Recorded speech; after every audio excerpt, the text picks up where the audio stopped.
भारत माता की, भारत माता की, भारत माता की, वंदे वंदे वंदे।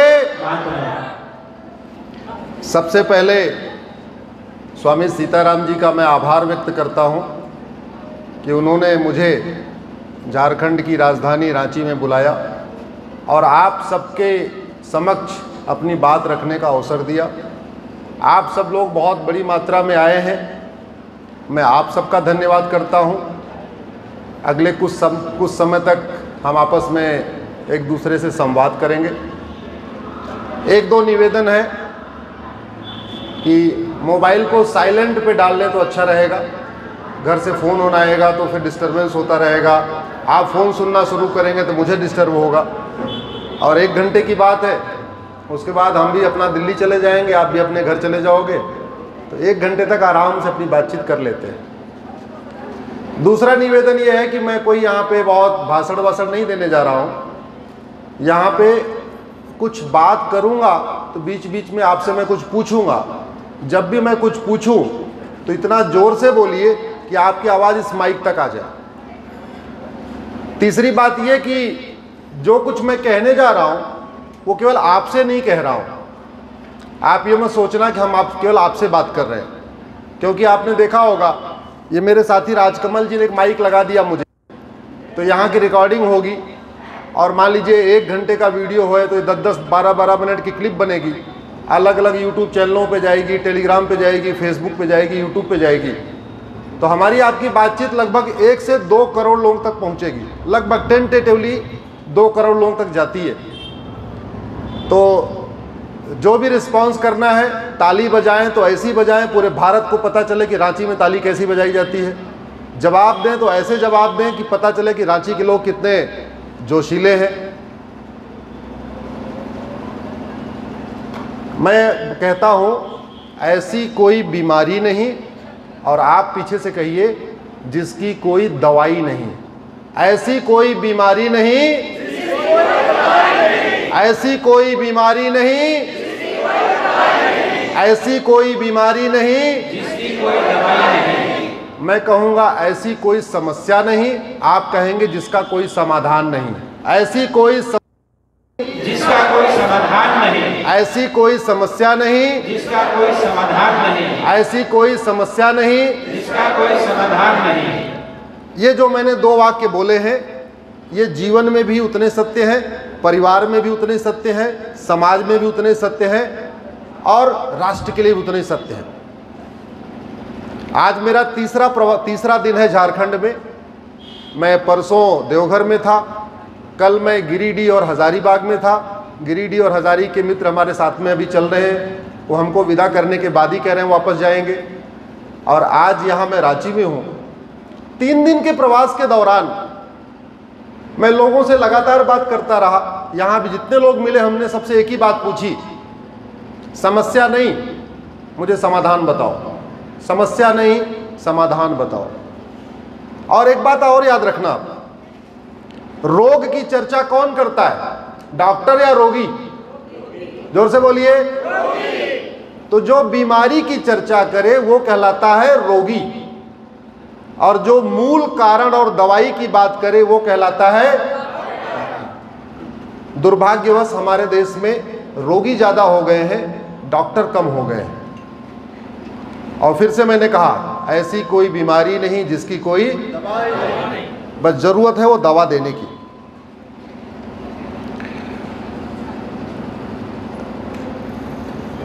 भारत में पहले प्रधानमंत्री कौन थे? जोर से बोलिए। नेहरू। नेहरू जी की बिटिया का नाम, उनके बेटे का नाम राजीव गांधी, उनके बेटे का नाम, उनके बच्चे का नाम, अच्छा शादी नहीं की, ठीक है।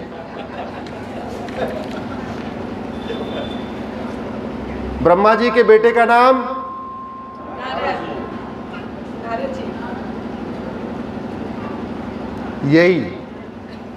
यही दिक्कत हो गई। अगर मैं बाबर, हुमायूं, तुगलक, गोरी की बात करूं, पता है मैं नेहरू जी, इंदिरा जी की ना पूरी उनकी ब्रांच पता है, लेकिन हमें यह नहीं पता ब्रह्मा जी के पुत्र मरीच, मरीच के पुत्र कश्यप, कश्यप के पुत्र विवस्वान, ऐसे करते करते इक्ष्वाक, फिर रघु, दशरथ, राम, पूरी एक ब्रांच है। जानते क्यों नहीं पता? उसमें हमारी आपकी गलती नहीं है। हमको जो पढ़ाया हमने पढ़ लिया। हमको बाबर, हुमायूं, तुगलक, गजनी, गोरी पढ़ाया, हमने पढ़ लिया। हमको अगर राम के वंशजों को बारे में पढ़ाया होता तो हम वो भी पढ़ लेते। तो दोष किसका है? रोगी का या डॉक्टर का? किसका दोष? किसका?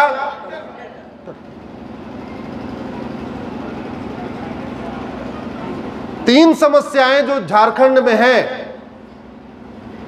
एक धर्मांतरण, दूसरी घुसपैठ और तीसरी भ्रष्टाचार। ये लाइलाज समस्याएं नहीं है।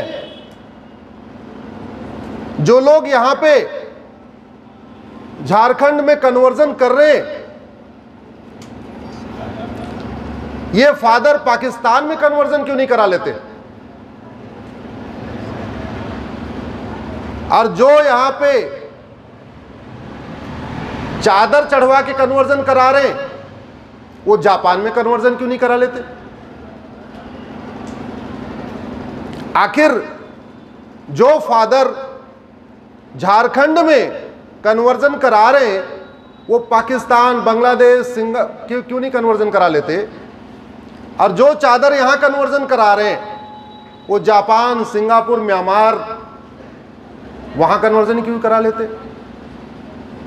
याद रखिए, दवाई घटिया होती है तो बीमारी बढ़ती है, कानून घटिया होता है तो अराजकता बढ़ती है।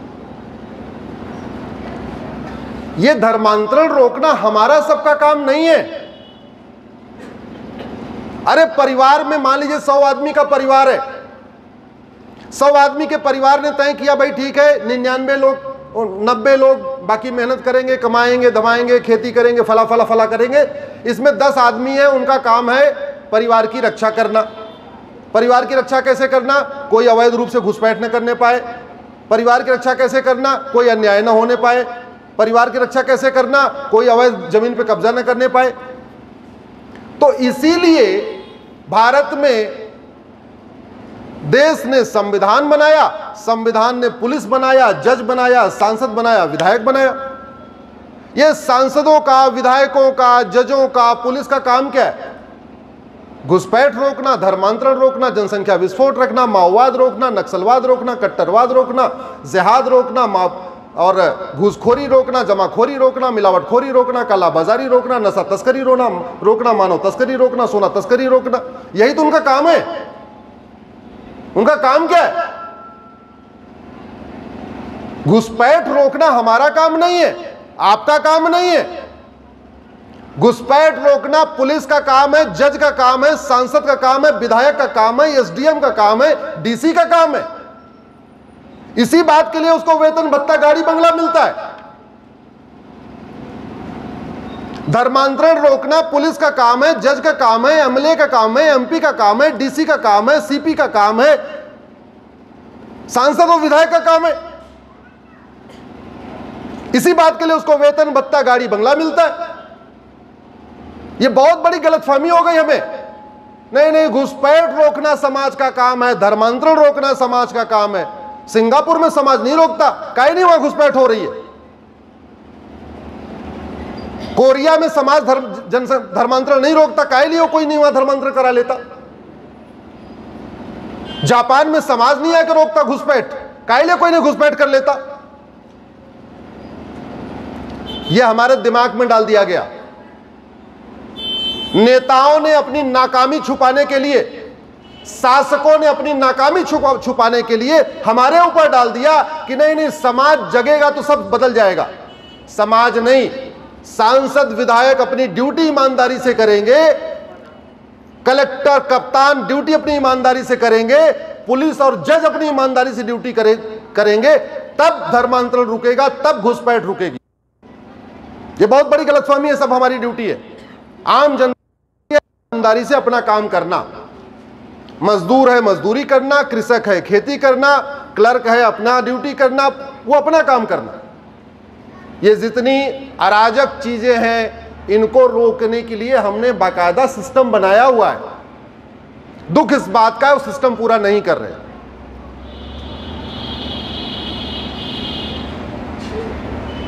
और एक बात और, जब भारत आजाद हुआ तो हमें पहला काम क्या करना चाहिए था?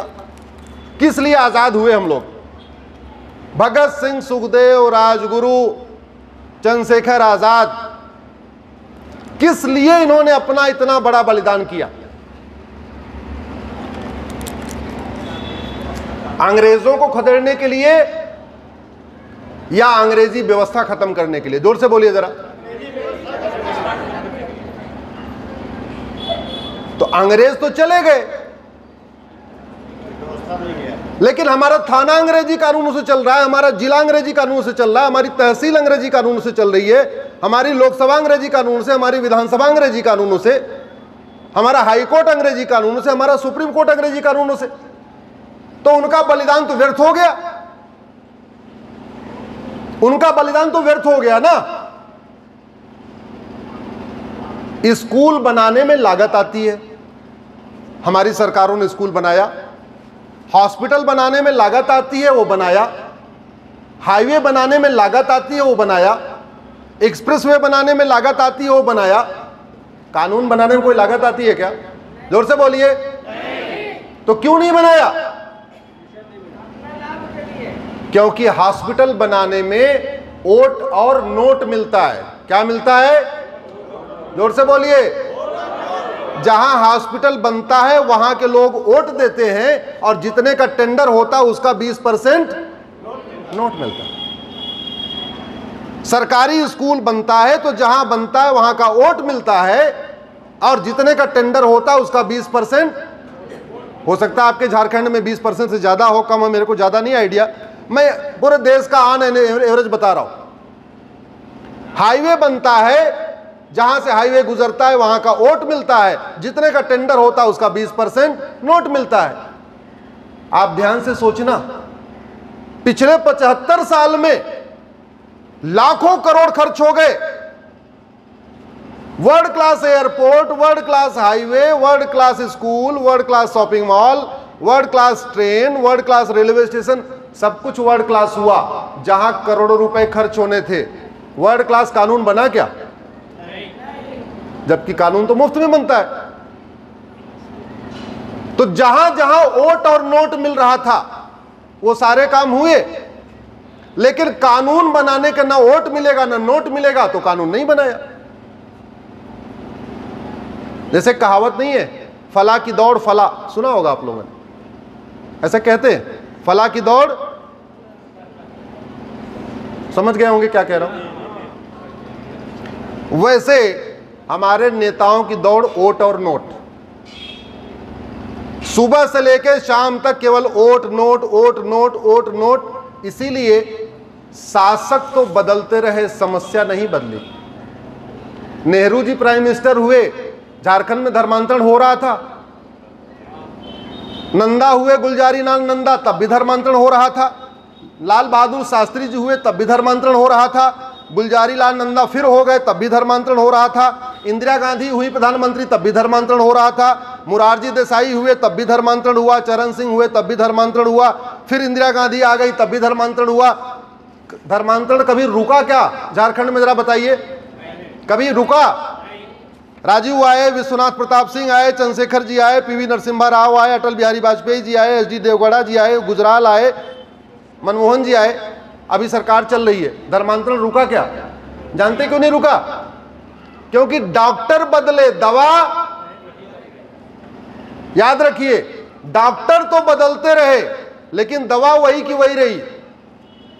और बीमारी डॉक्टर ठीक नहीं करता, बहुत बड़ी गलतफहमी है। बीमारी कौन ठीक करता है? जोर से बोलिए। आपके शरीर के अंदर डॉक्टर घुसता है या दवा घुसती है? हम मुंह से डॉक्टर खाते हैं, दवा खाते हैं? दवा। तो बीमारी किससे ठीक होती है? डॉक्टर से कि दवा से? दवा से। लेकिन हमको कहा जाता है एक काम करो, एक मौका और दो, हम सब ठीक कर देंगे। मौका मिला, कुछ नहीं किया, थोड़ा बहुत डंडा पंडा चलाया, उसके बाद चले गए। अरे भैया, हॉस्पिटल बदलने से बीमारी ठीक होती है क्या? जरा जोर से बोलिए। डॉक्टर बदलने से बीमारी ठीक होती है क्या? दवा बदलने से। हॉस्पिटल बदलते रहे यानी पॉलिटिकल पार्टी बदलते रहे, डॉक्टर बदलते रहे यानी सांसद विधायक बदलते रहे, लेकिन हॉस्पिटल ने दवा नहीं बदली, डॉक्टरों ने दवा नहीं बदली, इसलिए बीमारी ज्यों की त्यों। बातें थोड़ी कड़वी है, लेकिन ऐसी बातें लोग बोलते नहीं है। मीठा झूठ परोसने की आदत पड़ गई है और मीठा झूठ सुनने की, न कड़वी सच्चाई कोई बोल रहा है, न कोई कड़वी सच्चाई सुनना चाहता है। आज भी आप लोगों में बैठे कुछ लोग सोच रहे हैं क्या बात कर रहे हैं भाई, ये तो ऐसे लग रहा होगा, थोड़ी थोड़ी लग रहा होगा, पहली बार सुन रहे होंगे, कड़वा कड़वा मीठा मीठा सुन रहे होंगे ना लगातार। माननीय यशस्वी फला फला फला। अच्छा, दूसरी बात, नाई बहुत अच्छी अच्छी बात करे लेकिन ठीक से बाल ना काटे, वो अच्छा नाई हुआ कि खराब नाई? जरा जोर से बोलिए। मिस्त्री बहुत अच्छी अच्छी बात करे लेकिन दीवार ठीक से ना बनाए तो अच्छा मिस्त्री हुआ कि खराब? डॉक्टर बहुत अच्छी अच्छी बात करे, ठीक से दवा ना दे तो अच्छा हुआ कि खराब? ऐसे नेता बहुत अच्छा अच्छा भाषण दे लेकिन अच्छा कानून न बनाए तो अच्छा हुआ कि खराब? ड्राइवर बहुत अच्छा हो लेकिन गाड़ी खराब हो, यात्रा सुरक्षित हो सकती है क्या? जोर से बोलिए। मिस्त्री बहुत अच्छा हो, उसकी कन्नी बसुली खराब हो, दीवार ठीक से बन सकती है क्या? डॉक्टर बहुत अच्छा हो, उसका ऑपरेशन थिएटर का सामान खराब हो, ऑपरेशन सफल हो सकता है क्या?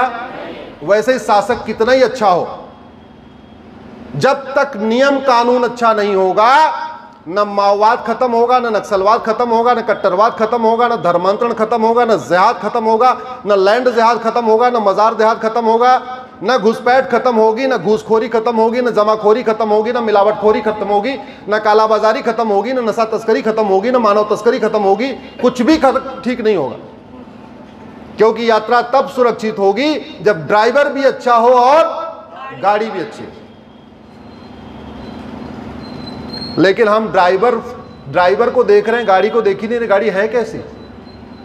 मिस्त्री को देख रहे हैं, मिस्त्री के भाषण को देख रहे हैं, मिस्त्री की कन्नी वसूली ठीक है नहीं, कहां से अच्छा घर बना लेगा?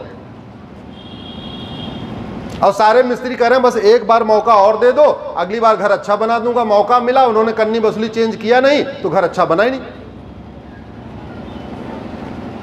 भैया, इसलिए कह रहा हूं, जब भारत आजाद हुआ तो पहला काम यह करना चाहिए था, यहां अंग्रेजी कानूनों को खत्म करना चाहिए था, अंग्रेजी पुलिस व्यवस्था को खत्म करना चाहिए था, अंग्रेजी न्यायिक व्यवस्था को खत्म करना चाहिए था, अंग्रेजी प्रशासनिक व्यवस्था को खत्म करना चाहिए था, अंग्रेजी चुनावी व्यवस्था को खत्म करना चाहिए था और नया कानून बनाना चाहिए था। क्योंकि अंग्रेजों ने, मैं बहुत जिम्मेदारी के साथ कह रहा हूं, अंग्रेजों ने एक भी कानून भारत को मजबूत बनाने के लिए, भारत को सशक्त बनाने के लिए, भारत को समृद्ध बनाने के लिए नहीं बनाया था। अंग्रेजों ने 100% कानून लूटने और बांटने के लिए बनाया था। दो ही लक्ष्य था उनका, लूटो और, जोर से बोलिए, लूटो और। लेकिन चूंकि हमारे वाले अंग्रेजों को भी यही आदत पड़ गई थी, लूटो और बांटो, तो उनको लगा कानून पहले बनाया है तो बदलने की क्या जरूरत है। वो भी लूट बांट के गए, हम भी लूटो बांटो, लूटते रहो बांटते रहो। और लूट कितनी पता है? भारत का टोटल बजट 75 लाख करोड़ रुपए है, 75 लाख करोड़, और 75 लाख करोड़ का 20%, मोटा मोटा मैं बता रहा हूं, जो घूसखोरी कमीशन खोरी दलाली में जाता है, यानी 15 लाख करोड़, यानी हर साल 15 लाख करोड़ नेताओं और नौकरशाहों की जेब में चला जाता है। और पैसा किसका है? किसका पैसा? जोर से बोलिए। आप लोगों का। आप लोग जो टैक्स देते हैं, स्कूल की फीस देते हैं, हॉस्पिटल में देते हैं, जो जहां देते हैं, वो सारा पैसा इकट्ठा होता है। टोटल 75 लाख करोड़, उसका 20% यानी 15 लाख करोड़ स्वाहा। अच्छा, जनता भी बेचारी कितनी सीधी है।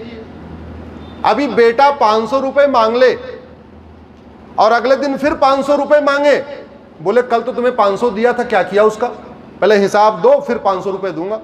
ऐसे ही करते हैं ना, जो बड़े समृद्ध होंगे 1000 रुपए दे देते होंगे, लेकिन 500 रुपए से ज्यादा कोई जेब खर्च पर डे देता है क्या? नहीं देता। लेकिन करोड़ों रुपए टैक्स देने वाले, लाखों रुपए टैक्स देने वाले कभी ये नहीं पूछते जो मैंने टैक्स दिया उसका चल क्या रहा है, हिसाब क्या है उसका। आराम से फोटो खिंचवा के खुश है, आशीर्वाद लेके खुश है। हर मामले में सांसद विधायक से जो मिलते भी हैं, कुछ लोग आशीर्वाद लेने के लिए मिलते हैं, कुछ लोग शादी का कार्ड देने के लिए मिलते हैं, कुछ लोग बर्थडे पे इनवाइट करने के लिए मिलते हैं, बाकी लोग कुछ पद मांगने के लिए मिलते हैं। सच्चाई तो यह है, देश के लिए कोई नहीं मिलता, कोई से नहीं। मैं आप लोगों से बात नहीं कर रहा हूं, क्योंकि ये 2 करोड़ लोग देखने वाले हैं। ईमानदारी से बताइए, कभी निस्वार्थ भाव से साल में एक दिन हम अपने सांसद विधायक से यह कहने के लिए मिलते हैं कि हमारी पुलिस व्यवस्था ठीक कब होगी। ये अब जो हमारी पुलिस 1861 वाले बने कानून से चल रही है, ये कानून कब बदलेगा? ये 1860 वाला इंडियन पिनल कोड कब बदलेगा? 1872 वाला एविडेंस एक्ट कब बदलेगा? 1937 का शरीयत एक्ट कब बदलेगा? क्रिश्चियन मैरिज एक्ट कब बदलेगा? कब बदलेगा? नहीं बात करते। कुछ लोग मिलते हैं, मैं ये नहीं कह रहा हूं कि कोई नहीं, कुछ लोग हैं। स्वामी जी बैठे हुए हैं, स्वामी सोच रहे होंगे कि स्वामी जी लगातार मिलते रहते हैं, जहां जहां सांसद विधायक मिलते हैं एक ही बात कहते हैं कि बताओ कानून कब बदलेगा, कानून कब बनेगा, कानून कब बनेगा। साथियों, ना हमने अंग्रेजों के कानून खत्म किए, ना हमने मुगलों का सिस्टम खत्म किया, और उल्टा जो मुगलिया सिस्टम था, जो अंग्रेजी कानून था, उसको हमने कंटिन्यू किया। ये भारत का संविधान है। ये संविधान कहता है भारत की संस्कृति की रक्षा करने की जिम्मेदारी किसकी है? सांसद और विधायक की। इसमें सांसदों की शपथ है, विधायकों की शपथ है।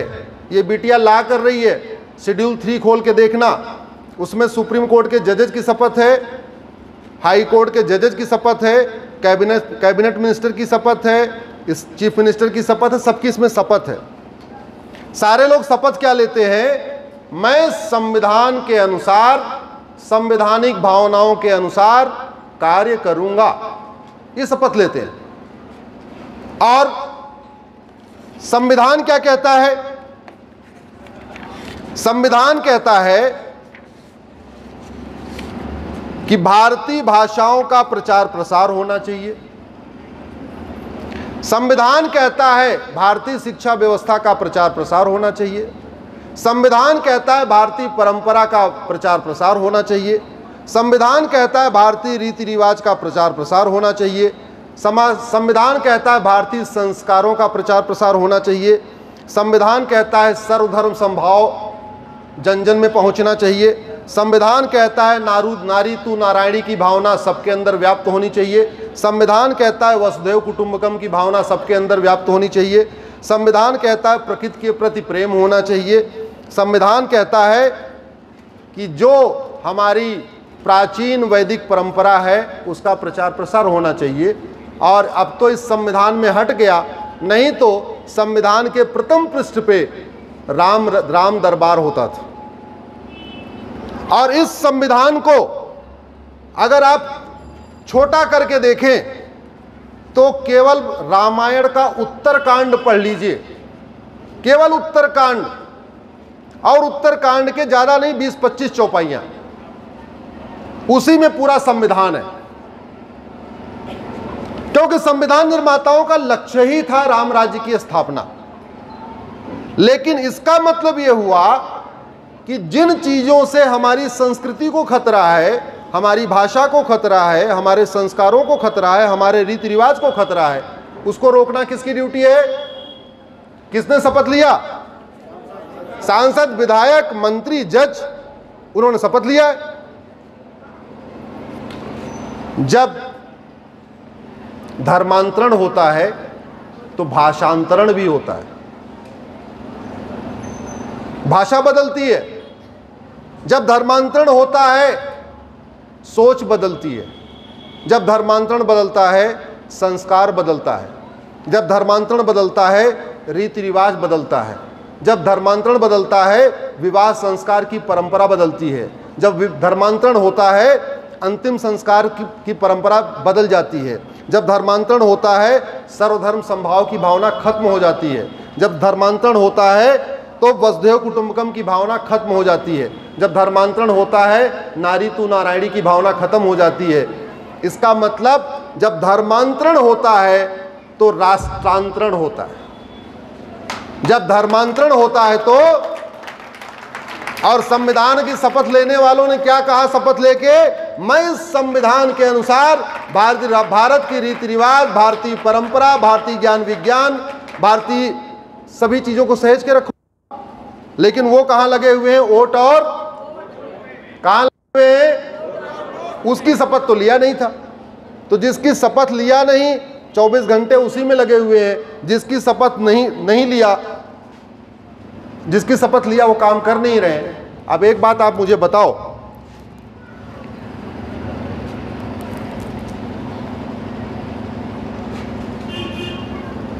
ड्राइवर तनख्वाह तो ले लेकिन ठीक से गाड़ी न चलाए तो क्या कहेंगे उसको?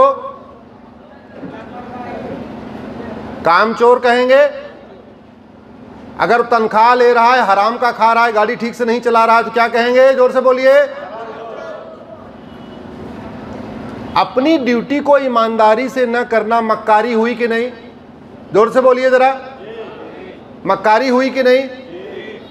मिस्त्री अगर ठीक दिहाड़ी ले रहा है लेकिन दीवार ठीक से नहीं बना रहा है, मक्कारी कर रहा है कि नहीं? नाई अपना बाल काटने का पैसा ले रहा है लेकिन दाढ़ी काट दे रहा है बार बार, ठीक से दाढ़ी नहीं बना रहा है, मक्कारी कर रहा है कि नहीं? तो फिर जिन लोगों ने संविधान की शपथ लिया संविधान के अनुसार कार्य करने की, और इसी काम करने के बदले उनको वेतन भत्ता, गाड़ी, बंगला, free air ticket, free rail ticket, VIP दर्शन, वीआईपी यहाँ, वीआईपी वहाँ, हर जगह वीआईपी सुविधा मिल रही है, वो क्या ईमानदारी से अपना काम कर रहे हैं? जोर से बोलिए जरा। मक्कारी कर रहे हैं कि नहीं? देश से गद्दारी कर रहे हैं कि नहीं? संविधान से गद्दारी कर रहे हैं कि नहीं? और वो इसलिए कर रहे हैं क्योंकि आप सब नहीं, आप सब तो देशभक्त हैं। मैं तो उन लोगों से बात कर रहा हूं जो यहां नहीं आए हुए। हम संवाद आपके माध्यम से कर रहे हैं लेकिन आपसे नहीं कर रहे हैं। मैं उन 2 करोड़ लोगों से कर रहा हूं जो यहां नहीं है,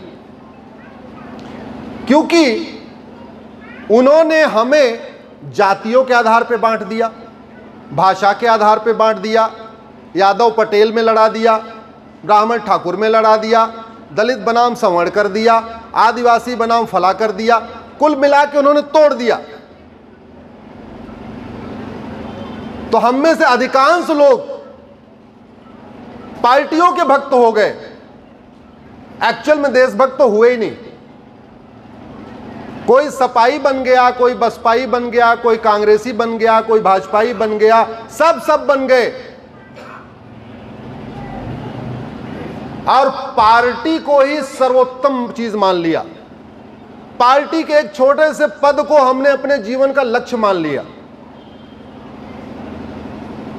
सांसद विधायक बनने को हमने अपने जीवन का लक्ष्य मान लिया और कभी यह सोचा नहीं कि इतना बड़ा बलिदान हमारे गुरुओं ने किस बात के लिए दिया था। अरे हमारे गुरुओं के छोटे छोटे 2 बच्चे चिनवा दिए गए दीवार में, और छोटे बच्चों ने कन्वर्ट नहीं किया अपने आप को। शिवाजी के बेटे संभाजी महाराज को 35 दिन तक टॉर्चर किया गया कन्वर्ट कराने के लिए। एक दिन एक उंगली नाखून उखाड़ा, दूसरे दिन दूसरी उंगली का नाखून उखाड़ा, तीसरे दिन तीसरी उंगली का नाखून उठाया। शुरुआत के 20 दिन तो उन्होंने 20 उंगलियों के नाखून उखाड़े, फिर उन्होंने उंगली काटना शुरू किया। एक एक उंगली काटते गए, बोले आप कन्वर्ट हो गए नहीं, आप कन्वर्ट हो गए नहीं, नहीं हुए। फिर उन्होंने हाथ काटा, नहीं कन्वर्ट हुए। दोनों आंखें निकाल ली, नहीं कन्वर्ट हुए। और फिर मार दिया। 39 दिन तड़पाया, 40वें दिन मार दिया। और हमारे आपके बीच कन्वर्जन हो रहा है, और हम वोट और नोट के चक्कर में ये देख ही नहीं रहे कि हमारे बगल की पूरी डेमोग्राफी चेंज हो रही है। मैं बात कर रहा था, मैं आपसे पूछता हूं, आप लोग ज्यादा बताएंगे। बोकारो में कन्वर्जन हो रहा है कि नहीं? जोर से बोलिए, जोर से बोलिए। छतरा में, देवघर में, धनबाद में, दुमका में, सिंहभूमि, गढ़वा, गिरिडीह, गोड्डा, गुमला, हजारीबाग, जामतारा, खूंटी, कोडरमा, लातेहार, लोहरदगा, पाकुड़, पलामू, रामगढ़, सिमडेगा, साहिबगंज, सरायकेला और रांची में तो हो ही रहा है। मैंने ये लिस्ट बनाई है आप ही लोगों से बात कर करके, सोशल मीडिया में नोट करके। हमारी टीम है जो सोशल मीडिया पे नोट करती रहती है। ये जो मैंने जिलों का नाम लिखा है वो सोशल मीडिया से लोगों ने उठाया है, जहां बाकायदा उन्होंने इंसिडेंट दिया है, नाम तक लिखा है, गांव तक लिखा है कि यहां पे कन्वर्जन हो रहा है। ये बताइए, ये करीब लगभग 20 जिले हो गए। आपके झारखंड के 20 जिलों में कन्वर्जन हो रहा है, आपके झारखंड की राजधानी में कन्वर्जन हो रहा है। इसके बाद भी आप लोग तो जागृत हैं इसलिए आए हैं। मैं तो उनको कह रहा हूं जो इस समय सो रहे हैं, अगर वो बैठे हुए हैं तो कर क्या रहे हैं? घर में आग लगी हुई है, पूरे झारखंड की डेमोग्राफी बदल रही है, झारखंड का पॉपुलेशन बदल रहा है, झारखंड की संस्कृति बदल रही है, झारखंड का कल्चर बदल रहा है, विवाह का तरीका बदल रहा है, अंतिम संस्कार का तरीका बदल रहा है, सब कुछ चेंज होता जा रहा है। और हम क्या सोच रहे हैं हमारे घर में थोड़ी हो रहा है? अरे हो रहा है जहां हो रहा है। कभी गुरु नानक की जयंती मना लेंगे, कभी गुरु तेग बहादुर की जयंती मना लेंगे, कभी भगत सिंह की जयंती मना लेंगे, कभी सुखदेव की जयंती मना लेंगे, कभी बाबा साहब अंबेडकर की जयंती मना लेंगे, सबकी जयंती मना लेंगे।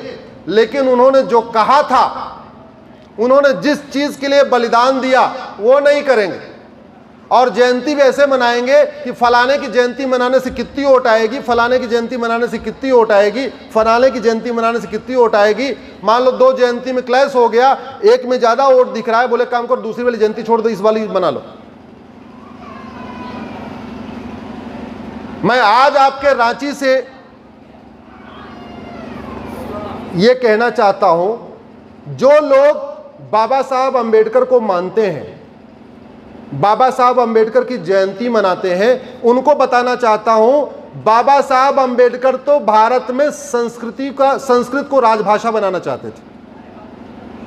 वो हिंदी को नहीं, संस्कृत को भारत की राजभाषा बनाना चाहते थे। बाकायदा प्रस्ताव पेश किया, संविधान सभा में पास नहीं हो पाया, अलग बात। बाबा साहब ने कहा था जैसे ही देश आजाद होगा सारे अंग्रेजी कानून हम सरकार को खत्म करना चाहिए, हम नया कानून बनाएंगे, सारा अपना कानून बनाएंगे, अपने यहां के भारतीय संस्कृति के हिसाब से कानून बनाएंगे। बाबा साहब अंबेडकर की 14 अप्रैल को एकदम होड़ लगी रहती है, होड़ लगी हुई है पूरे देश में, कितना बड़ा माला पहना दें, कितना क्या कर लें। लेकिन बाबा साहब का बनाया हुआ संविधान का 20% हिस्सा लागू ही नहीं किया, चर्चा भी नहीं हुई। आपके झारखंड में चारों तरफ कन्वर्जन हो रहा है, राजधानी में कन्वर्जन हो रहा है। विधानसभा में ये मुद्दा उठा क्या? बोलिए जरा। विधानसभा में कभी इसमें 2 दिन 3 दिन की फुल टाइम बहस हुई कि खत्म कैसे करना है? हुई क्या? इसी बात के लिए तो उनको वेतन भत्ता गाड़ी बंगला मिलता किस लिए? खदान लूटने के लिए मिलता है क्या? केवल कमीशन खाने के लिए मिलता है पैसा क्या? किस लिए मिलता है?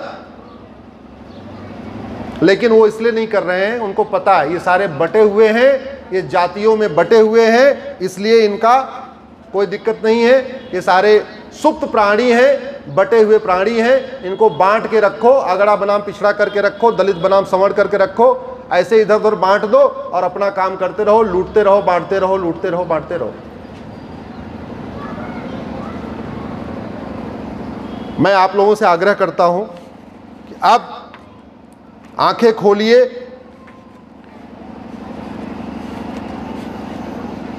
ये धर्मांतरण अगर नहीं रोका गया तत्काल, वैसे तो पूरे भारत की डेमोग्राफी बदल जाएगी, लेकिन सबसे पहले आपके झारखंड की बदलने वाली है। और 9 राज्यों की तो बिल्कुल ही बदल चुकी है।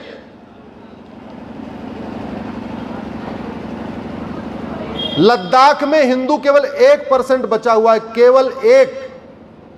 सुन लीजिए अच्छी तरीके से, कश्मीर में हिंदू केवल 2% बचा हुआ है, लक्षद्वीप में हिंदू केवल 2% बचा हुआ है, मिजोरम में हिंदू केवल 2% बचा हुआ है, नागालैंड में केवल 8% बचा हुआ है, मेघालय में केवल 11% बचा हुआ है। अगर राज्यवार चलिए तो 9 राज्यों में खत्म हो चुका है। अगर डिस्ट्रिक्ट वाइज चलिए तो टोटल 750 जिले हैं, 750 जिलों में से 200 जिलों की डेमोग्राफी बदल चुकी है।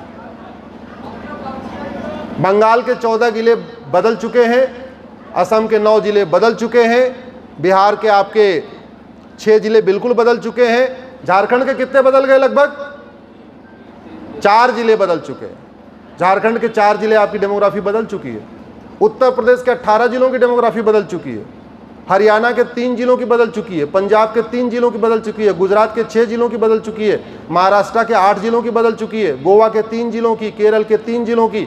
अगर डिस्ट्रिक्ट वाइज चलिए तो भारत के 200 जिलों की डेमोग्राफी बदल चुकी है।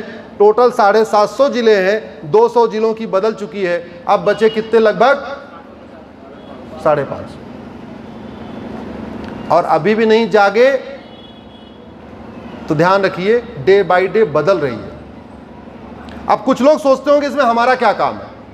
मैंने शुरू में कहा, वास्तव में धर्मांतरण रोकना आपका काम नहीं है, लेकिन जिनको दवा देनी है उनको जगाना आपका काम है। मैं आपसे पूछता हूं, अगर आपके बुखार हुआ है, आप किसी डॉक्टर से दवा ले रहे हो और बुखार नहीं उतर रहा है, तो लगातार वो दवा लेते रहोगे? डॉक्टर के पास जाके बाद टोकोगे, भाई डॉक्टर साहब दवा काम नहीं कर रही है, कुछ दवा बदलो? बोलते हो नहीं बोलते? सही बताओ। और बुखार जब हुआ, अगर तत्काल दवा ले लिया जाए तो 2 टैबलेट में काम हो जाएगा। लेकिन अगर लंबे समय तक उसकी दवा नहीं ली गई तो क्या हो जाएगा? टाइफाइड। तो जहां 2 टैबलेट से काम चल सकता था, टाइफाइड होने के बाद 5 टैबलेट खाना पड़ेगा। जैसे जैसे समय बढ़ेगा वैसे वैसे बीमारी बढ़ती जाएगी।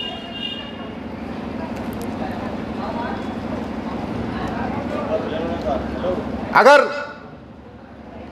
नेहरू जी ने धर्मांतरण रोकने के लिए प्रयास किया होता तो 1 या 2 कानून बनाना पड़ता। अगर इंदिरा जी ने प्रयास किया होता तो बीमारी थोड़ी बढ़ चुकी थी, हो सकता 3 कानून बनाना पड़ता। राजीव जी ने प्रयास किया होता, हो सकता 4 कानून बनाना पड़ता। नरसिम्हा राव ने प्रयास किया होता, हो सकता है 5 बनाना पड़ता। लेकिन आज मैंने कैलकुलेट किया, अब तो 10 कानून बनाने पड़ेंगे, 10। क्योंकि यह धर्मांतरण कैंसर हो चुका है। यह धर्मांतरण क्या हो चुका है? कैंसर। इसलिए मैंने कहा ना, बीमारी जितनी लंबी चलेगी दवा की संख्या आपकी बढ़ती चली जाएगी। सबसे पहले क्या करना पड़ेगा? सबसे पहले अंग्रेजी कानूनों को खत्म करना पड़ेगा। ये जो 1861 का पुलिस एक्ट है ना, इसको खत्म करना पड़ेगा, क्योंकि इस कानून के कारण पुलिस सत्ता की गुलाम बनी हुई है। अगर सही सत्ता आ जाती है तो पुलिस ठीक से काम करती है, लेकिन ठीक से अगर सत्ता नहीं आती तो पुलिस ठीक से काम। उदाहरण के लिए 4-5 दिन पहले आप देख लीजिए, रामनवमी के दिन आपके झारखंड में पत्थरबाजी हुई थी कि नहीं हुई थी? हुई थी। यूपी में क्यों नहीं हुई? उत्तर प्रदेश में क्यों नहीं हुई? कानून तो वही है। आप जरा समझिए, जो 1861 का पुलिस एक्ट उत्तर प्रदेश में है, वही 1861 का पुलिस एक्ट यहां पे भी है। तो वहां पत्थरबाजी क्यों नहीं हुई? क्योंकि वहां डॉक्टर ने अपने दम पे थोड़ा थाम लिया। लेकिन ऐसा कानून नहीं चाहिए, हमें ऐसा कानून नहीं चाहिए कि जहां 2017 के पहले उसी कानून का सहारा लेकर अखिलेश यादव आतंकवादियों का मुकदमा वापस ले रहे थे और 2017 के बाद बुलडोजर चलाया जा रहा है। ऐसा कानून नहीं। कानून ऐसा हो, मुख्यमंत्री योगी जी हो या अखिलेश यादव, कोई भी हो, लेकिन आतंकवादियों के फांसी होनी चाहिए तो होनी चाहिए, सजा होनी चाहिए तो होनी चाहिए। ऐसे नहीं होना चाहिए कि पुलिस जो है शासक को देख कर रंग बदले। नहीं, कानून ऐसा होना चाहिए जैसा अभी आपने सुना होगा, 1 महीने पहले ब्रिटेन के प्राइम मिनिस्टर ने सीट बेल्ट नहीं लगाया था तो वहां की पुलिस ने चालान काटा। गूगल करिएगा, ब्रिटेन के प्राइम मिनिस्टर ने सीट बेल्ट नहीं लगाया तो वहां की पुलिस ने उनका चालान काटा। ऐसा कानून होना चाहिए, वो भेदभाव नहीं करता। कानून ऐसा होना चाहिए। आपने भी कुछ ही दिन पहले देखा होगा, गूगल करके देखिएगा, अमेरिका के राष्ट्रपति ट्रंप साहब अभी कोर्ट में पेश हुए हैं। ऐसा कानून चाहिए। तो सबसे पहले हमें एक पुलिस चार्टर लागू करना पड़ेगा। दुनिया के कई देशों में बाकायदा पुलिस चार्टर लागू है, जुडिशियल चार्टर लागू है, सिटीजन चार्टर लागू है। इसका फायदा क्या है? रिटन में है, 1 घंटे के अंदर एफआईआर लिखना ही लिखना है। यहां तो एफआईआर लिखवाने के लिए सांसद विधायक की सिफारिश करनी पड़ती है। थानेदार पहले सांसद से बात करेगा एफआईआर लिखूं कि नहीं लिखूं, और बहुत सारे मामलों में तो यह भी पूछता हूं हल्की धारा लगाऊं या बड़ी धारा लगाऊं। अगर वो विपक्ष का आदमी हुआ तो 30-35 धारा लगा देगा, सत्ता वाला हुआ तो 2-3 धारा में छोड़ देगा। ये पुलिस एक्ट है क्या? ऐसा चाहिए कानून? ऐसा कानून चाहिए? अरे भैया, आपके घर में अगर 4 बच्चे हों और पिताजी चेहरा देख के भेदभाव करना शुरू कर दें, एक बेटे से ज्यादा प्यार करें, दूसरे से कम क्या प्यार करें, आपस में सारे लड़ जाएंगे। तो जब अगर कानून ऐसा हो कि वो चेहरा देख देख के काम करे तो समाज में शांति कहां से आएगी? दुनिया के कई देशों में 1 घंटे के अंदर एफआईआर होता है, 1 महीने के अंदर चार्जशीट इन्वेस्टिगेशन कंप्लीट होता है, चार्जशीट फाइल होती है, और 1 साल के अंदर सजा हो जाती है कई देशों में। हमारे देश में सजा होने में कितना टाइम लग जाता है? बहुत सारे ऐसे लोग तो उनकी सजा नहीं होती, उसके पहले ऊपर चले जाते हैं। सजा बाद में होती, मुकदमा बाद में खत्म होता है, पहले खत्म हो लेते हैं। और कानून बनाने की कोई लागत है क्या? जोर से बोलिए। नहीं। दुनिया के कई देशों में नार्को पॉलीग्राफ ब्रेन मैपिंग कानून है, कई देशों में। आदमी मुकदमा लिखवाता है, कंप्लेन देता है, अगर उसके नीचे एक लाइन हो, ये जो बात मैं कह रहा हूं सब सही कह रहा हूं, और जरूरत पड़ने पे मैं इसके लिए अपना नार्को टेस्ट, पॉलीग्राफ टेस्ट और ब्रेन मैपिंग कराने के लिए तैयार हूं, वो फर्जी शिकायत करेगा क्या? जोर से बोलिए जरा। जहां एफआईआर लिखवाते समय कंप्लेन के लास्ट में एक लाइन लिखना पड़ जाए कि भाई ये जो शिकायत मैंने दिया है ये सब सही है, और जरूरत पड़ने पे मैं इसका नार्को पॉलीग्राफ ब्रेन मैपिंग कराने के लिए तैयार हूं, आपके 20% मुकदमे ऐसे कम हो जाएंगे। ये फर्जी जो केस आजकल दुनिया भर के आ रहे हैं, आपको भी पता है कौन कौन से फर्जी केस चलते रहते हैं, ये फर्जी केस बंद हो जाएंगे। और दूसरा, जिसके खिलाफ उसने कंप्लेन दिया उसका नार्को पॉलीग्राफ ब्रेन मैपिंग कर लो, 24 घंटे के अंदर, 48 घंटे के अंदर पूरा सच सामने आ जाएगा। पहले हमारे देश में बहुत तेजी के साथ न्याय क्यों होता था? पांच लोग बैठते थे, एक लोटे में गंगा जल और तुलसी और सोना रख दिया, ऊपर से भगवत गीता रख दिया और बुला के बोले भाई तुम्हारे खिलाफ ये आरोप है, तुम्हें बताओ क्या कहना है। इतनी नैतिकता थी, इतनी ईमानदारी थी कि वो सोने का वो मतलब तुलसी, सोना और भगवत गीता के ऊपर कभी झूठ नहीं बोलता था। लेकिन अब तो नैतिकता खत्म हो गई, अब तो लोग झूठ बोल रहे हैं। तो फिर हमें उसी का एक कुछ साइंटिफिक तरीका निकालना पड़ेगा। पहले वो भगवत गीता पे हाथ रख के झूठ नहीं बोल पाता था, अब आज की डेट में झूठ पकड़ने की मशीन आ गई है जिसको लाई डिटेक्टर कहते हैं। जो बयान लेना हो, हम कह रहे हैं सिंपल बयान क्यों ले रहे भाई? अरे लाई डिटेक्टर पे उसको रख दो और जो बयान लेना है लेते रहो। कम से कम हाथ के हाथ ये भी पता चलेगा सच बोल रहा है कि झूठ बोल रहा है, सच बोल रहा है कि झूठ बोल रहा है। लेकिन वो नहीं करेंगे, क्योंकि किसका नुकसान है इसमें? नोट का। किसका नुकसान है? न वोट का फायदा है न नोट का फायदा है, इसलिए पुलिस रिफॉर्म नहीं हो रहा है। उदाहरण के लिए मैं दे रहा हूं, आपके झारखंड में धर्मांतरण हो रहा है,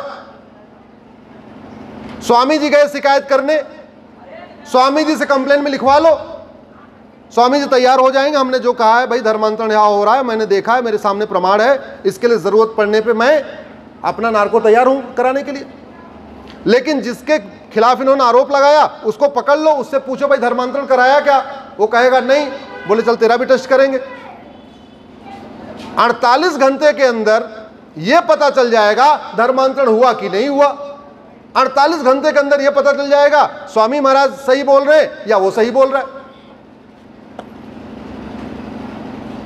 तो ऐसी कोई समस्या नहीं जिसका कोई जरूरत है समाधान करने की। हम लोग समाधान नहीं कर रहे हैं, इसलिए समस्या बनी हुई है। दूसरा,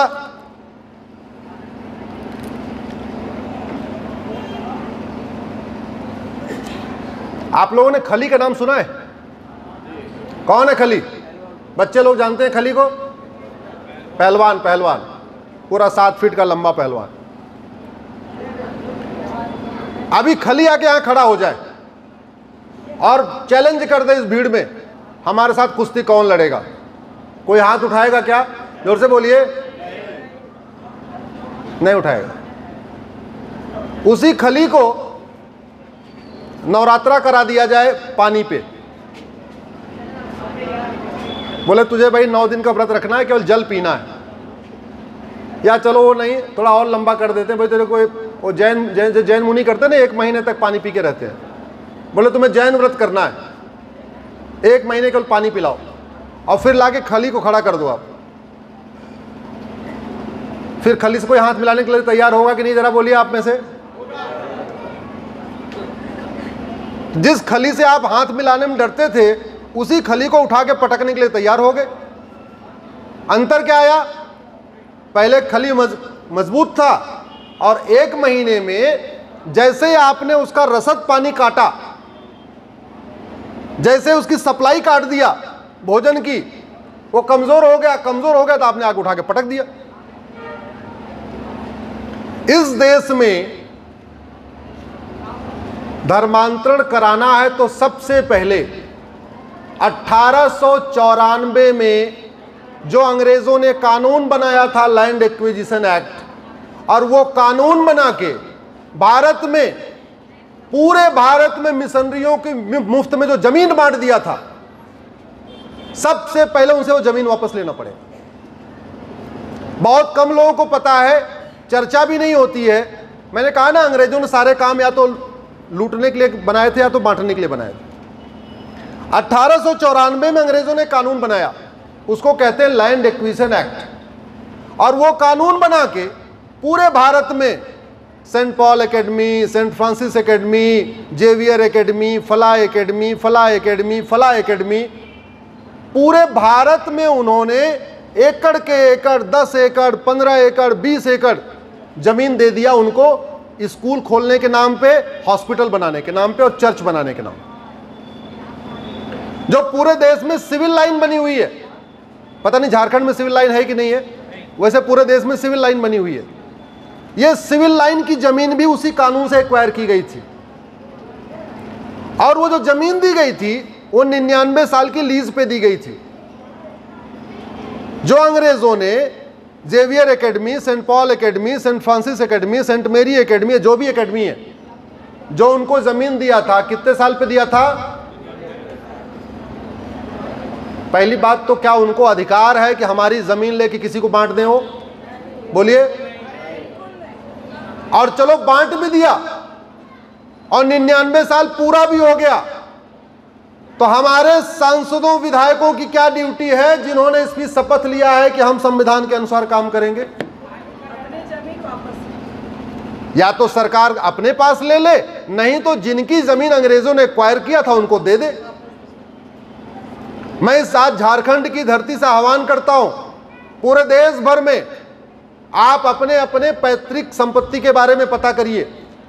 जिन लोगों की जमीन चर्च में गई है या इस तरीके के स्कूल के नाम पे, हॉस्पिटल के नाम पे मिशनरीज को दी गई है, सबकी लीज पूरी हो चुकी है। उसको वापस पाने के लिए डीएम के पास जाइए, मंत्री के पास जाइए, सांसद के पास जाइए, विधायक के पास जाइए, शुरू करिए लड़ाई। है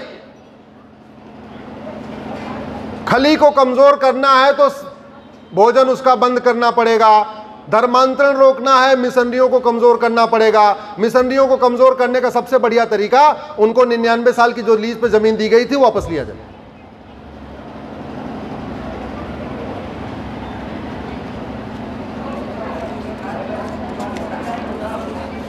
ऐसे ही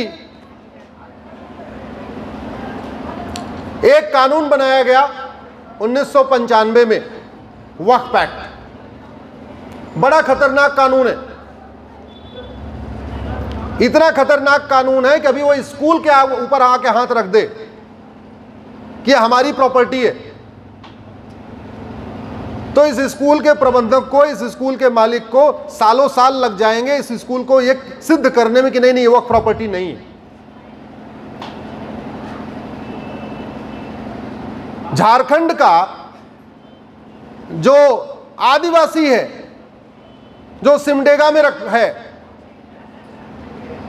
या आपके जो एकदम बॉर्डर के एरिया में है, जिसने कभी जिंदगी में अपनी डिस्ट्रिक्ट कोर्ट नहीं देखी है, जिसने कभी जिंदगी में अपने आसपास का थाना नहीं देखा है, उसको कोई नोटिस भेज दे, भैया तुम जहां रह रहे हो ये तो वक्फ प्रॉपर्टी है, वो क्या करेगा बेचारा? क्योंकि वक्फ बोर्ड का ऑफिस तो रांची में है, रांची उसने कभी देखा ही नहीं, वो तो वहीं अपने गांव में मस्त है, अपने वन में मस्त है, अपने जंगल में ही रहता है, वहीं आराम से रहता है। उसको यहां आना पड़ेगा, वकील करना पड़ेगा, नोटिस का जवाब देना पड़ेगा। ऐसा ऐसा पाप किया है हमारी सरकारों ने। 1995 में कांग्रेस की सरकार ने कानून बनाया था और इस कानून का दुष्परिणाम है आज की डेट में वक्फ बोर्ड भारत का रेलवे और डिफेंस के बाद तीसरे नंबर का प्रॉपर्टी होल्डर बन गया है। जहां मन करते हैं वहीं हाथ रख देते हैं, कहते हैं यही वक्फ प्रॉपर्टी है। अच्छा, किसी के घर पे अगर हाथ रख दें तो आदमी फिर भी लड़ेगा। वो जो ऊसर जमीन है, बंजर जमीन है, खेल का मैदान है, गोचर की जमीन है या और जो पब्लिक लैंड होती है, वो उस पर कब्जा करते चले जा रहे हैं, कोई विरोध करने वाला भी नहीं, क्योंकि हम लोग भी सेल्फिश है। हमें तो जब तक हमारे घर में आग लगने लगे हमें पता ही नहीं चलता। सारी जमीनें कब्जा होती चली जा रही हैं। कुछ दिन पहले तो तमिलनाडु के गांव पे कब्जा कर दिया उन्होंने, बोला पूरा गांव ही हमारा है। तमिलनाडु के एक मंदिर को बोला ये वक्फ प्रॉपर्टी है, और वो मंदिर 1500 साल पुराना, और इस्लाम कब शुरू हुआ? 1400 साल पहले। तो वो कह रहे हैं इस्लाम शुरू होने के 100 साल पहले से वक्फ प्रॉपर्टी हमारी हो गई। मोहम्मद साहब के जन्म लेने से पहले ही, मतलब हद हो गई भाई। किसने कानून बनाया? जोर से बोलिए, कानून किसने बनाया? किस लिए? बांटने और वोट और नोट के इसलिए बनाया क्योंकि उनको पता ये सामने वाले सारे बटे हुए हैं। कोई इसमें ब्राह्मण है, कोई ठाकुर है, कोई यादव है, कोई पटेल है, कोई गुप्ता है, कोई ये है, कोई वो है, सब है। इसमें कोई हिंदू कोई सपाई है, कोई बसपाई है, कोई भाजपाई है, कोई कांग्रेसी है, इसमें कोई भारतीय उनको पता है, इसलिए उन्होंने कानून बना दिया। आज मैंने उस कानून को चैलेंज किया हुआ है, मैं सुप्रीम कोर्ट में लड़ रहा हूं उस कानून के खिलाफ। आज मैं रांची से आप सबके सामने सरकार से आग्रह करता हूं, 1995 का वक्फ कानून खत्म करिए और जो जमीनें इस कानून के अंतर्गत गई हैं उन सारी जमीनों को वापस लीजिए। जब यह कानून अवैध है तो इस कानून के अंतर्गत हथियाई गई जमीन भी अवैध है। मैंने कहा ना, ये कैंसर हो चुका है, एक बीमारी से नहीं जाएगी, कई सारी दवाइयां देनी पड़ेगी। हमारे देश में जो पहले मठ मंदिर होते थे, ये केवल धार्मिक स्थान नहीं होते थे।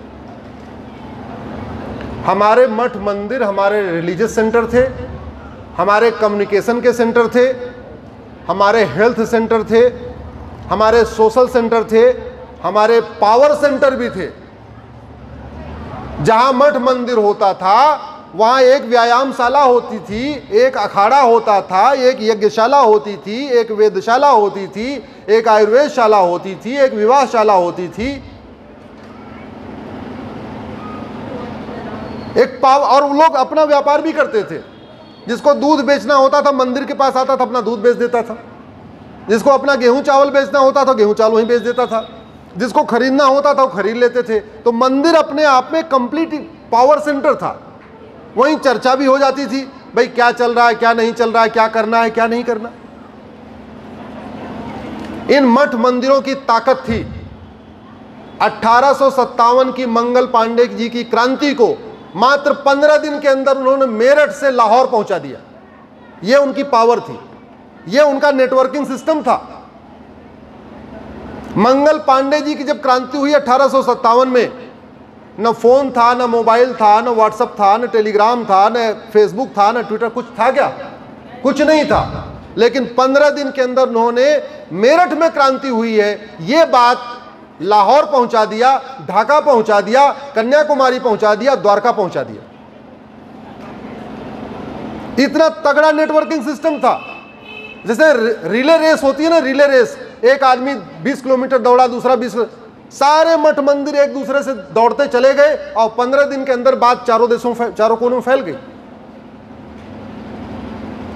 और हमारी सरकार ने 1991 में कानून बनाया और कानून बना के बोला कि जो मठ मंदिर जिनके कंट्रोल में है वो उनके कंट्रोल में रहेंगे। स्वाभाविक सी बात है, हमारे मठ मंदिरों को मुगलों ने कंट्रोल कर लिया था, बाद में अंग्रेज़ों ने कंट्रोल कर लिया। बहुत सारे मुगलों ने तोड़ा, लूटा, सब कुछ किया। कौन कहे सरकार को कि दोबारा, कौन कहे सरकार को कि उन मठ मंदिरों को जो मुगल काल में तोड़े गए, मुगल काल में कब्जा किए गए, उनको वापस रिस्टोर करने को उन्होंने कानून बना के बोल दिया, जिसका जहां कब्जा है उसका कब्जा यथावत रहेगा। नाम रख दिया पूजा स्थल कानून।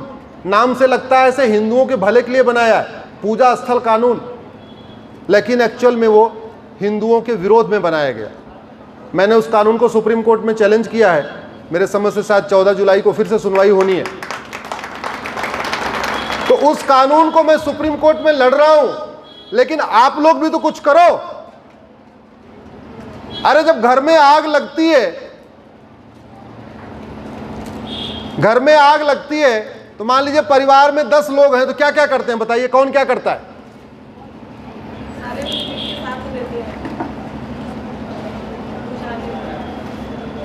जब परिवार में आग लगती है तो जो यंग होते हैं वो बाल्टी लेके दौड़ते हैं, जो बूढ़े कुछ नहीं कर पाते कम से कम जोर जोर से चिल्लाते हैं, गांव गांव घूम के बताते हैं मेरे घर में आग लगी, दौड़ो दौड़ो दौड़ो दौड़ो दौड़ो। इतना काम तो करते हैं। अरे भैया कुछ नहीं, आग बुझा नहीं सकते, कम से कम चिल्लाना तो शुरू करो, बताना तो शुरू करो, इकट्ठा करना तो शुरू करो। नहीं करोगे तो याद रखना आग बढ़ेगी। अपने आप आग घटती नहीं है, आग लगने के बाद उसको बुझाना ही पड़ता है। नहीं बुझाएंगे, हम इंतजार करेंगे अपने आप बंद हो जाए, अपने आप बुझती है, लेकिन घर जला के बुझती है। अपने आप बुझती है लेकिन घर जला के बुझती है। धर्मांतरण रोकने के लिए हमारे मठ मंदिरों को फ्री करना पड़ेगा। हमें अपने मठ मंदिरों को पुनः उसी रूप में स्थापित करना पड़ेगा जिस रूप में वो 1857 की क्रांति को आगे फैला रहे थे। हमें अपने मठ मंदिरों में अखाड़ा खोलना पड़ेगा जहां जाके लड़के कुश्ती लड़े हमारे युवा। मठ मंदिरों में हमें वो सारी व्यवस्था करनी पड़ेगी जैसे पहले थी, लेकिन वो तभी होगी जब पहले फ्री तो हो जाए। यहां तो आपका देवघर भी सरकार के कंट्रोल में, आज मुझे पता चला छिन्नमस्तिका भी सरकार के कंट्रोल में। तो जो हमारे प्रमुख मठ मंदिर हैं वहां सरकार बैठी हुई है और लोगों को कैसे गुमराह करते हैं उसका एक एग्जांपल आपको बताता हूं। जब उनसे बात करो कि भाई मठ मंदिर फ्री करो, तो कह रहे नहीं नहीं, ये तो पंडा लोग चाहते हैं। बोले क्यों चाहते हैं? बोले जी चढ़ावा चाहते हैं। आज आपके सामने एक मैं सच्चाई बताता हूं। अगर कोई व्यक्ति दिल्ली से 10,000 रुपए खर्च करके देवघर आता है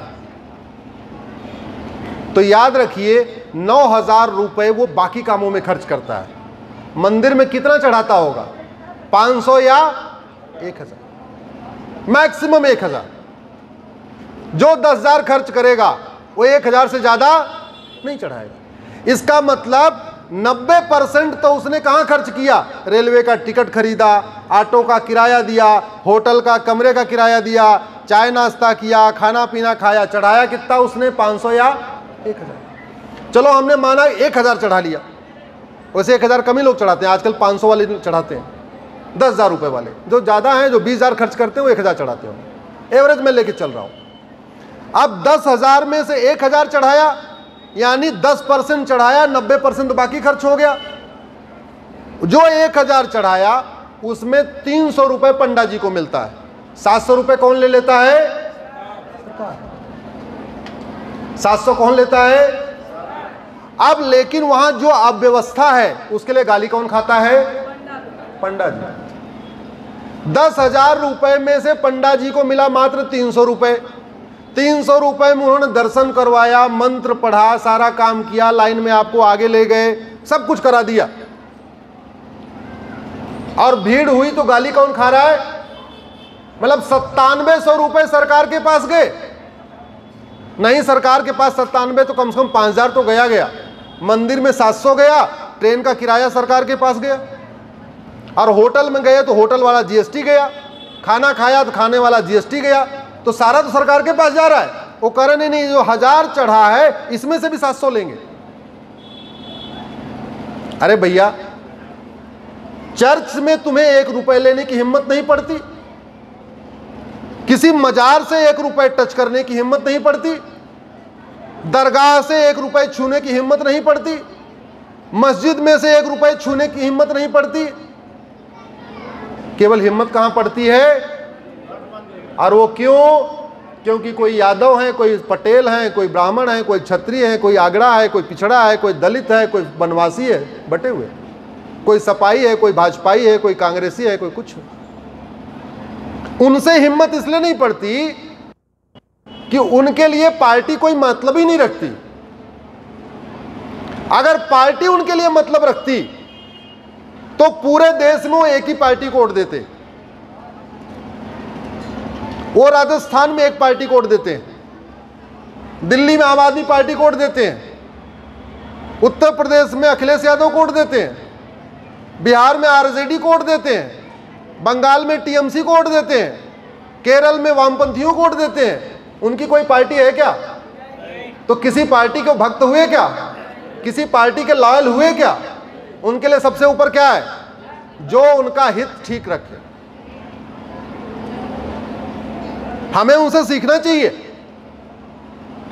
वो किसी के लॉयल नहीं है, लेकिन हर पार्टी उनकी लॉयल है।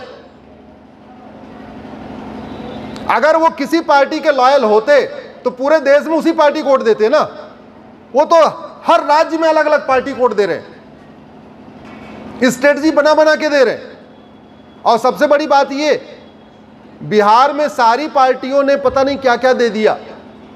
नीतीश बाबू ने भगवान जाने क्या क्या दे दिया, लालू जी ने भगवान जाने क्या क्या दे दिया, बाद वाली मिक्स वाली सरकार ने भी खूब दिए, सिलेंडर दिया, फला दिया फला दिया। बिहार में ओवैसी ने कुछ दिया था क्या किसी पार्टी, किसी को कुछ दिया? तो उसकी 6 सीट कैसे आ गई? उसने तो कुछ भी नहीं दिया, ना फ्री बिजली दिया, ना फ्री पानी दिया, ना सिलेंडर दिया, ना मुफ्त मकान दिया, कुछ भी नहीं दिया, फिर 6 सीट कैसे आ गई? काश ये बात सब लोग समझते। तो धर्मांतरण रोकने के लिए मैंने कहा 1991 का कानून खत्म करना पड़ेगा। धर्मांतरण रोकने के लिए एक और बड़ा कठोर कानून है। भाई बोर तो नहीं हो रहे हो? जोर से बोलिए जरा, भारत माता की।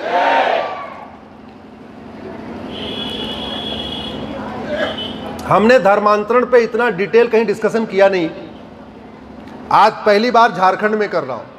नहीं, सामान्यतया मैं धर्मांतरण को खत्म करने की 2-3 दवा बता के आगे बढ़ता हूं, लेकिन आज चूंकि आपकी समस्या विकराल हो चुकी है, आपके यहां कैंसर 4थे स्टेज में आ चुका है, इसलिए मैं कंप्लीट इसका इलाज बता के जा रहा हूं। नहीं तो सामान्यतः मैं 2-3 बात करके आगे बढ़ जाता हूं। आज केवल एक ही विषय रखा है, धर्मांतरण से राष्ट्रांतरण। धर्मांतरण के लिए एक कानून बनाया 1992 में कांग्रेस की सरकार ने, उसका नाम है माइनॉरिटी कमीशन एक्ट, अल्पसंख्यक कानून। एक ही तीर से 2 निशाना साधा। जिसको अल्पसंख्यक घोषित करता था उसको अल्पसंख्यक घोषित कर दिया, और हिंदुओं को बांट भी दिया। हिंदुओं में जैन, बौद्ध और सिख को माइनॉरिटी डिक्लेयर कर दिया। माइनॉरिटी बनने में थोड़े फायदे हैं, तो जैन भी जो थोड़ा स्कूल खोलना है, वो कहते जी मैं तो माइनॉरिटी हूं, हमको फायदा दे दो। बाकी जिसको स्कूल खोलना है, कोई जो माइनॉरिटी वाला बेनिफिट लेना है, तो कोई कहता जी मैं तो क्रिश्चियन हूं, कोई कह रहा मैं मुस्लिम हूं, कोई कह रहा मैं बौद्ध हूं। अरे बड़ी स्वाभाविक सी बात है। अगर माइनॉरिटी को 1000 रुपए वजीफा मिले, एक गरीब पंडित जी का परिवार वहीं रहता है, एक बगल में गरीब गुप्ता जी का परिवार रहता है, एक बगल में मुस्लिम परिवार है, एक बगल में क्रिश्चियन परिवार है।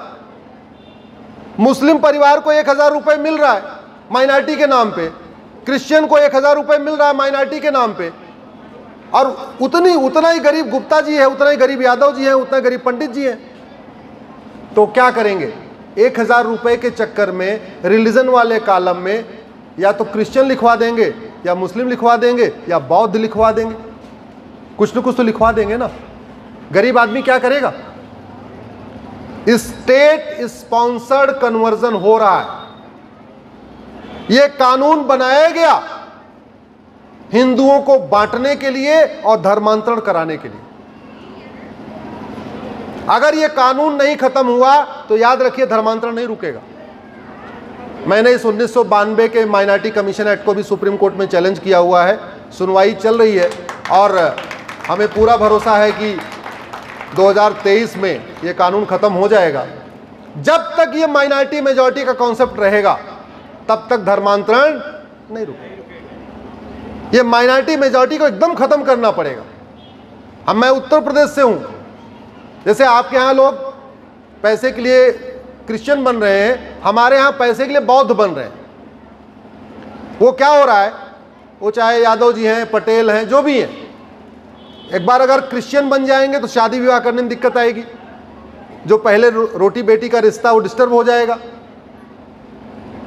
मुस्लिम बन जाएंगे तो बिल्कुल ही डिस्टर्ब हो जाएगा, शादी विवाह रुक जाएगा। तो वो अपने रिलीजन वाले कॉलम में बौद्ध लिखते हैं। अब बौद्ध बने हुए हैं तो बौद्ध में कुछ करना तो है नहीं। बौद्ध बन गए, माइनॉरिटी वाला फायदा ले रहे हैं और शादी विवाह हिंदुओं में कर रहे हैं, जैसे पहले हो रहा था आज भी कर रहे हैं, कंटिन्यू कर रहे हैं। ये समस्या है। जैसे बीच बीच में आप अखबारों में पढ़ते हो ना कि 5000 लोग बौद्ध बनने जा रहे हैं, 3000 बौद्ध बनने जा रहे हैं। वो सारे बौद्ध बनते नहीं, उनका जो मुखिया होता है ना, जिसको स्कूल खोलना होता है, कुछ अपना काम शुरू करना होता है, कोई फैक्ट्री शुरू करनी होती है, कुछ और धंधा व्यापार शुरू करना होता है, जो माइनॉरिटी की 300 स्कीम है टोटल। माइनॉरिटीज के लिए कितनी स्कीम है? 300। बच्चे से लेके बूढ़े तक सबके लिए कुछ ना कुछ स्कीम है।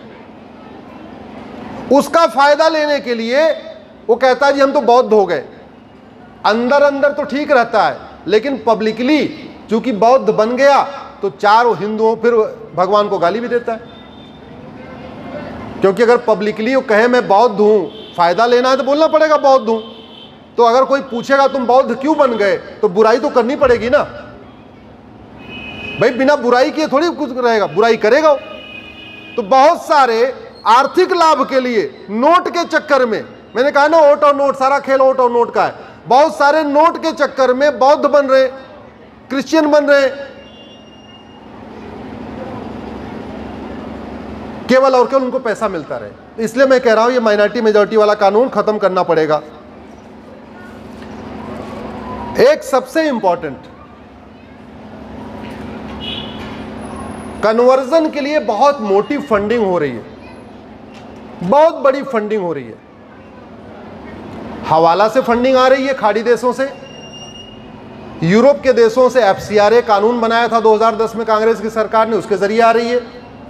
और एक और फंडिंग हो रही है, उसके लिए मेरी पीआईएल चल रही है यूनिफॉर्म बैंकिंग कोड बनाने को लेकर। वो फंडिंग ऐसे हो रही है, विदेश से फंडिंग आ रही है, बैंक के जरिए आ रही है, लेकिन उसमें लिखा रहता है आरटीजीएस और एनईएफटी। तो सरकार को भी नहीं पता, वित्त मंत्रालय को नहीं पता वो विदेश से फंडिंग आ रही है, क्योंकि वित्त मंत्रालय का सॉफ्टवेयर और आरबीआई का सॉफ्टवेयर केवल कोड पढ़ता है। आपने अगर बैंकिंग किया होगा तो आपने देखा होगा आरटीजीएस होता है, एक आरटीजीएस होता है, एक एनईएफटी होता है। ये आरटीजीएस एनईएफटी डोमेस्टिक टूल है, केवल भारत के अंदर पैसा ट्रांसफर करने के लिए। लेकिन जो विदेशी बैंकें हैं जिसकी शाखा भारत में भी है और बाहर भी है, जैसे HSBC bank, western union bank, आपका एचडीएफसी बैंक, आईसीआईसीआई बैंक, ये जो बैंकें हैं ये बाहर से पैसा ला रही हैं, लेकिन कोड यूज करती हैं एनईएफटी आरटीजीएस। तो वित्त मंत्रालय और फाइनेंस मिनिस्ट्री को समझ में नहीं पता चल रहा है ये पैसा बाहर से आ रहा है। मैंने उसको पीआईएल फाइल किया है, बंद होना चाहिए। आरबीआई को भी नोटिस जारी हुआ है, वित्त मंत्रालय को भी नोटिस जारी हुआ है, बहुत जल्दी उस पर सुनवाई होने वाली है। तो जब तक इनकी फंडिंग नहीं बंद होगी तब तक ये मानेंगे नहीं। एक बात और,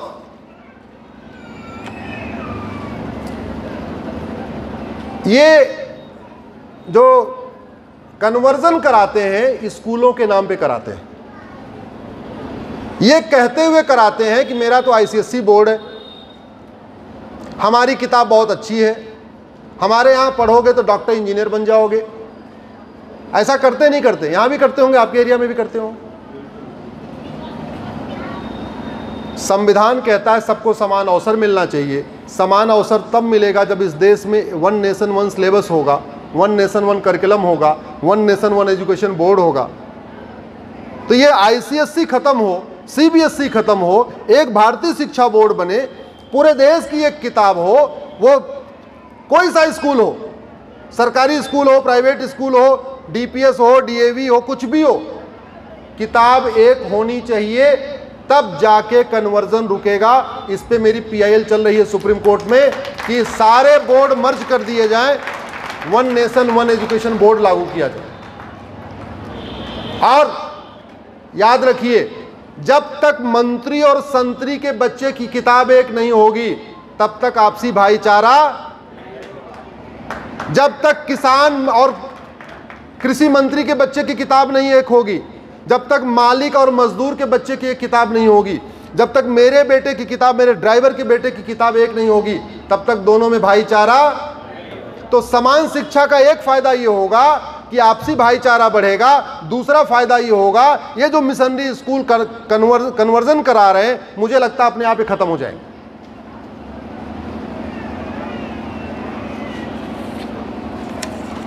और सबसे इंपॉर्टेंट, मोस्ट इंपॉर्टेंट, मैंने आपको बताया ना ये हमारे सांसद विधायक या तो वोट के लिए काम करते हैं या तो अब वोट के लिए काम करते हैं तो आप लोग वोट बन जाओ, सामूहिक रूप से उनसे मिलो, मिलके बोलो भाई ये कानून बदलना चाहिए, ये कानून बदलना चाहिए, कानून बदलना चाहिए। जब रोज उनसे 150 लोग मिलना शुरू करेंगे तो उनको लगेगा अगर हम इनकी बात नहीं मानेंगे हो सकता है हमें वोट का नुकसान हो जाए। और दूसरा, नोट, दुनिया के कई देशों में भ्रष्टाचारियों को फांसी दी जाती है। चाइना में कुछ दिन पहले चाइना के कानून मंत्री को फांसी हुई है। 6-7 महीने पहले एक कंपनी के जीएम को फांसी हुई है चाइना के, उसने ठेकेदार से कुछ पैसा ले लिया था। ये भ्रष्टाचार, ये घूसखोरी, ये कमीशनखोरी, ये जमाखोरी, ये मिलावटखोरी, ये जो भी है, ये कोरिया में क्यों नहीं है, ये जापान में क्यों नहीं है, ये भारत में क्यों है? क्योंकि हमारा कानून घटिया है। ये जो परमाणु बम होता है ना, हमारे पास भी है ना परमाणु बम, ये रोज रोज मारने के लिए नहीं होता। किसके लिए होता है? दिखाने के लिए हमारे पास परमाणु बम है, ठीक से रहो नहीं तो फेंक देंगे। दुनिया के कई देशों ने फांसी वाला कानून बना के रखा हुआ है, बस उस कानून से लोग एकदम लाइन पे चल रहे हैं कि अगर गलती से शिकायत हो गई और गए तो लटक जाएंगे। याद रखिए, जब तक भ्रष्टाचार खत्म नहीं होगा तब तक ये वोट और नोट का खेल चलता रहेगा।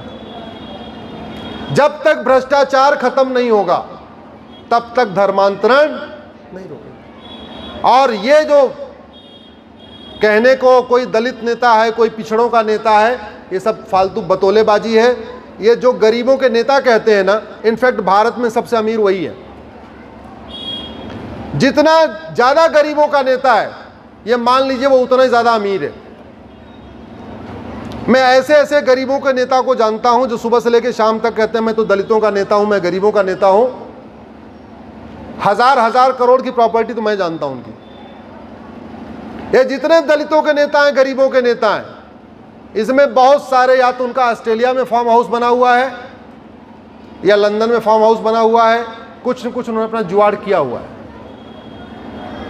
और वो जुगाड़ जब तक वो कहते नहीं नाक दबाओ तो मुंह खुल जाएगा, ऐसे ही होता है ना, अगर नाक दबाओ तो मुंह। भ्रष्टाचारियों को अगर कंट्रोल करना है तो सबसे प्रॉपर्टी को आधार से लिंक करने के लिए कानून बनाना पड़ेगा।